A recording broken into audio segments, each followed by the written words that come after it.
Okay guys, I have here my pocketbook entitled Horse Dreams, Our Backyard Horses, written by Dandi Daley Mackall. So guys, let's read with me, okay?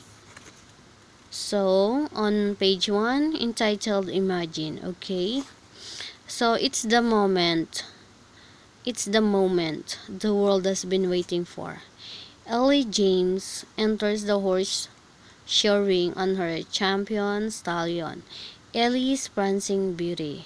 The crowd at the Hamilton Royal Horse Show goes wild. They jump to their feet and clap. The lean black American saddle horse prances past the stands. The judges can't take their eyes off the gorgeous horse and his talented rider. Ellie's dressed in a classic black riding habit and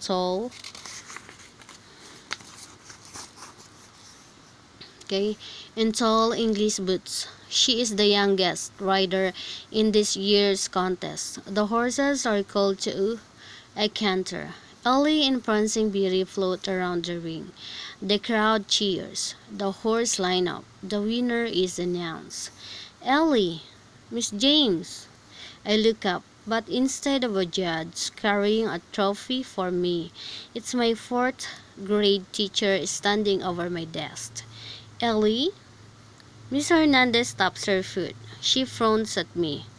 I stare at her for a second before the dream fades.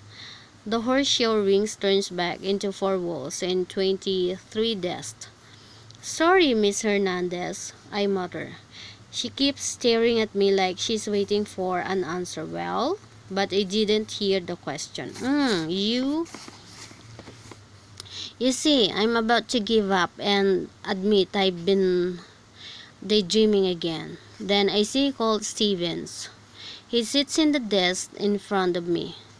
Behind our desk back, Colt is using sign language to spell out report. Right, I say, getting my brain back. Colt and I both learned how to sign so we could talk with my little brother. But we've discovered that sometimes sign language can come in handy at school too. Like now, my report.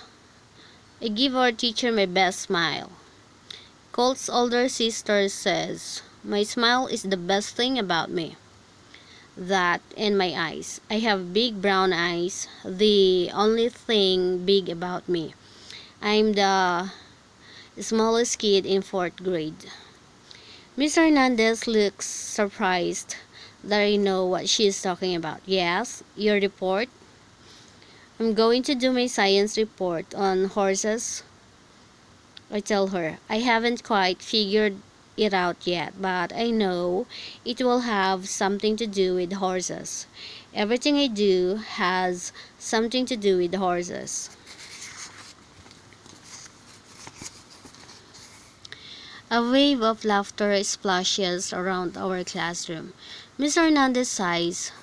She's tall and skinny like a racehorse. The best thing about her is her long black hair that she wears in a ponytail almost every day. Your science report is about horses?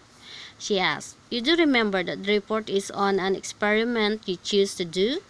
What will you try to prove scientifically?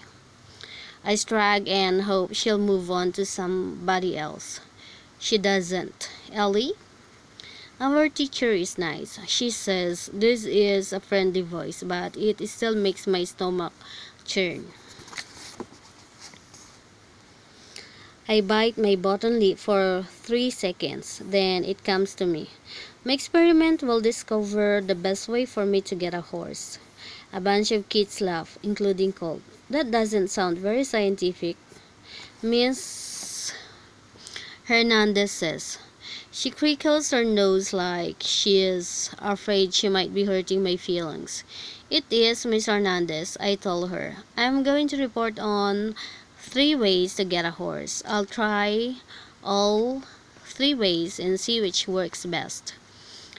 Her thin lips twist. She's either about to sneeze or about to laugh.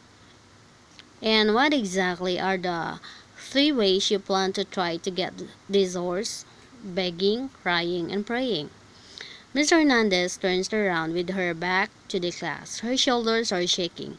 When she faces me again, I'm pretty sure she's trying not to laugh.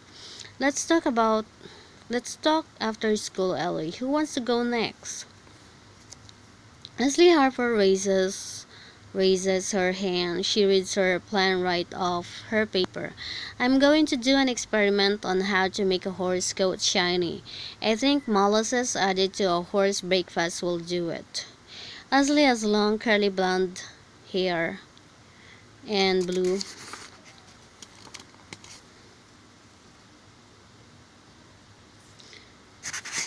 Okay. And blue eyes. Colt says Ashley will probably be a movie star when she grows up. Her dad, not Ashley, loves horses almost as much as I do. He is the 4-H horsemanship leader. He keeps about a dozen show horses as a hobby. Every Saturday we meet at the Harper stable for horsemanship practice, and he lets me ride one of his horses. Ashley can ride any horse she wants from her dad's stable. They're all hers. Really, and she still skips half our practices. Miss Hernandez talks to Ashley about her plan. Ashley has it all worked out. She'll give molasses to some of her horses and to others. She will keep track of everything in a notebook that she shows our teacher.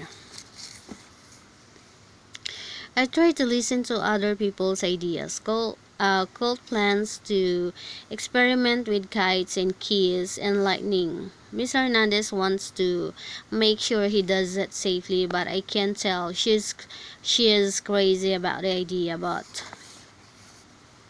But it sounds like cheating to me because Ben Franklin did it first. It's hard to stay tuned in to our class. My brain keeps wanting to change the channel. Seth is taking too fast about his basketball experiment. Something about balls with different amounts of air in them. He gets so excited that it's hard to keep up with him. His words turn into a buzz inside my head.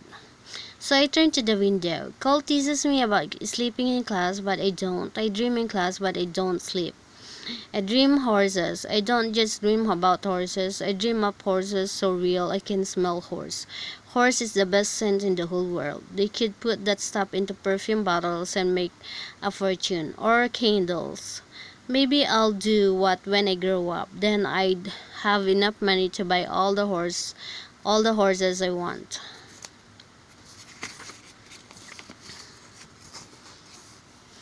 I dream horses at night too. Maybe it's because every single night before I go to sleep, I pray that God will give me a horse. I've prayed that same prayer as long as I can remember. I'll be 10 in a few months and still no horse.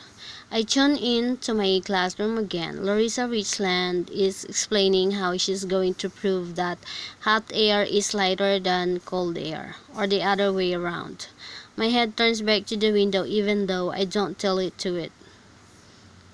I know every inch of the schoolyard outside this window. A green shrub with shiny, pointy leaves grows under the window ledge. Then there's grass and dirt. One wall of our red brick school sticks out on the left. I can see a maple tree just past the wall. Out a little farther is the flagpole. I imagine riding to school on a beautiful black stallion and tying my horse to the pole. I picture myself slipping down from a shiny English saddle, then hugging my horse's neck before jogging in for class. In the middle of the Hamilton Elementary School lawn, a sign says "Welcome." Sometimes it announces things like visitors and days off school. Now I imagine that school is over and I'm sitting on my black stallion. I'm wearing a black velvet riding helmet and tall black boots. My coattails fly behind me as my horse and I gallop toward the welcome sign. The sign says, "Go Ellie," because the whole school is counting on me to win the Hamilton Royal Horse Show. As I gallop toward the sign, students watch from their classroom windows. My horse picks up speed. We close in on the sign. It's our jump. I imagine my horse spinning off the ground. Up, up, up. We see clouds Clouds circle us. We clear the sign and thump to the ground without losing stride. I glance over my shoulder at the cheering crowd of students. I wave. I see my little brother Ethan standing nearby and grinning proudly. I give him the I love you sign, outside fingers up, thumb to the side. He returns the sign, then I turn. But wait, another horse is coming. Shaggy horse, covered with mud. It trots one way, then the other. Zigzags like it's lost. I'm not sure what color is it, but I think it's spotted. Pinto? One blob of spots looks like a crooked saddle. The horse is so skinny. It gallops up a side street and disappears, but it was there. It was real. Mr. Hernandez, I cried, turning back to my classroom. Mr. Hernandez is writing on the whiteboard. She stops in the middle of a word. Ellie, what's the matter?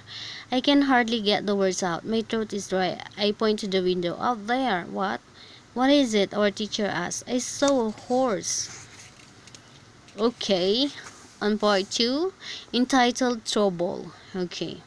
Ellie James, our teacher says, laying down her marker. What did you just say? A horse, I exclaim. I saw a horse right out there. I point to where I saw it. But of course, the horse isn't there anymore. It has galloped off by now.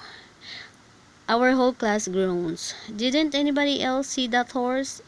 I asked. It was right there in the street. Larissa rolls her eyes. Her green eyes and short red hair make me think of a fox. Plus, she can be sly like a fox. She also happens to be the tallest girl in both fourth grades. It's hard to think of the best thing about Larissa, but I guess it would have to do that she has a beautiful horse that she gets to show all over Missouri. Larissa leans over and whispers something to Ashley. Our classmate Russian tilts her head. I can tell she feels sorry for me. Sarah, a friend from Sunday school, makes a face at me. I think she's warning me to back off. I did see it, I shout, even though I know I'm supposed to use my inside voice. Yeah, right, Larissa mutters. That's enough, our teacher says. I guess I'd better take a look. She walks to the window and peers out. Where exactly is this horse? In the street in front of the school, I explain. Mr. Hernandez stares out the window. Her ponytail twishes like a horse tail. I don't see anything, Ellie. She turns and smiles at me. Are you sure it wasn't your imagination? I'm sure. I saw a horse. I think it was a pinto, a spotted horse. Why won't anybody believe me? Oh, maybe because you're always seeing horses, Larissa says. Ashley and some of the kids in her row laugh. I said that's enough. Mr. Hernandez frowns at them. Let's get back to work. She glances at me. Ellie, you and I can talk about this after school. Oh? Gender. I keep my head down. If I stare hard enough at my desk, I can keep from crying, I think. No more talking, get it? Mr. Hernandez means business. Copy your assignment from the board, everybody. Without turning around, Colt raises his hands where I can see them. Then he signs, way to go. I said no talking. That goes for you too, Colt. Mr. Hernandez is good. She can't read sign language, but she sure knows it when she sees it. I get out my notebook and copy the assignment, but I can't stop thinking about that horse. Our town, Hamilton, Missouri, isn't very big. We have only about 2,000 people, so I know most of the horses around here, but I don't remember seeing a scroungy pinto like that one. We should all be out looking for that poor lost horse.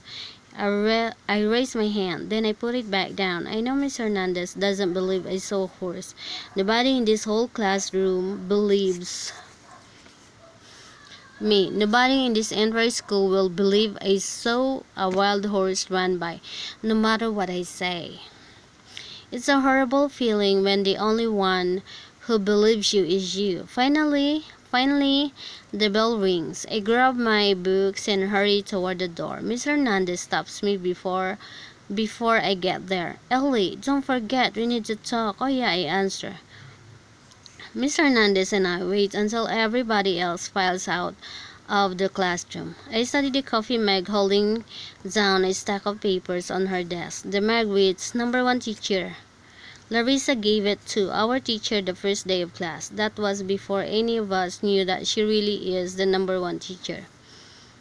I lean against the big wooden desk, but I have to be careful because of the stacks of books and papers piled all over it. That's one of the things I like about Miss Hernandez.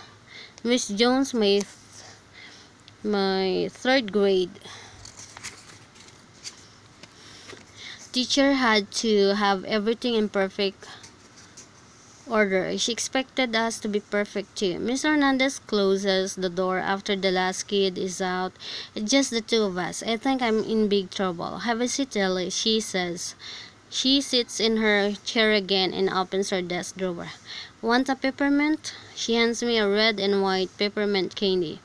I unwrap it. We each pop one into our mouth.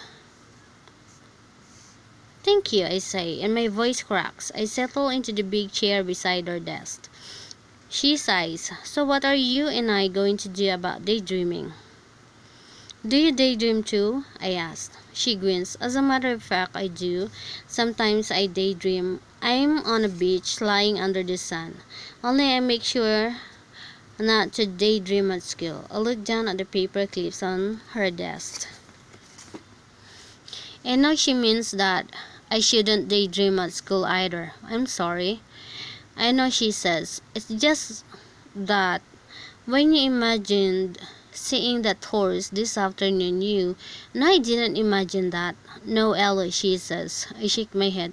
"I saw it. A muddy, scraggly horse trotting this way and that, like it was lost." My teacher takes in a big breath and holds it. I think she's counting to 10 before answering. My mom does that a lot. "I'm not sure how to handle this," Miss Hernandez begins. "Disturbing the class is one thing. Not knowing the difference between what's real and what's not, that's another.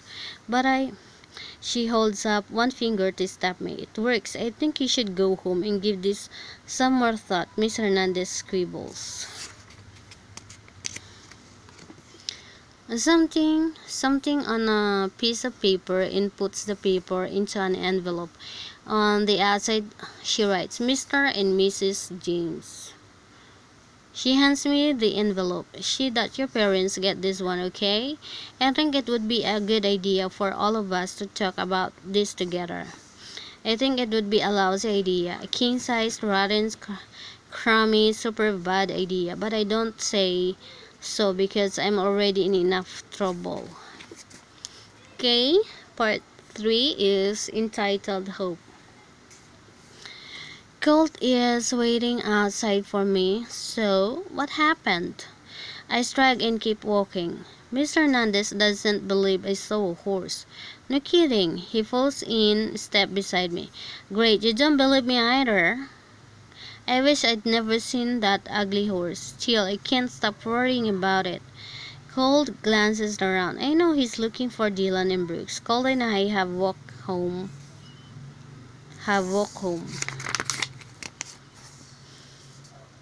together almost every day since kindergarten. Now, all of a sudden, it's a crime if his buddies see us together. Sometimes I just don't get people. Horses make much more sense.